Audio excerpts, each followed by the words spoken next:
అంతేనా రెండేనా బి అయిపోయింది ఆగు ఆగు ఆగు ఇక్కడ ఇంకోటి చిన్న సర్కిల్ అయిపోయింది నెంబర్స్ అయిపోయింది. What you like to do ఈ స్కూల్? ఏం చెప్తావు స్కూల్లో? Reading. Like to do at school. చెప్పు, నేను చెప్పింది చెప్పు. చెప్పురా.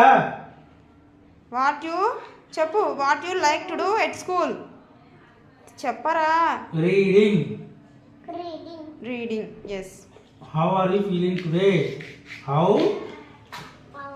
You are feeling today. చెప్పు. ఎలా ఫీల్ అవుతున్నావు ఈరోజు? యాంగ్రీ గానా, హ్యాపీ గానా, సాడ్ గానా? సాడా? సాడ్ పెట్టాలి మరి. వద్దులే. హ్యాపీ అను.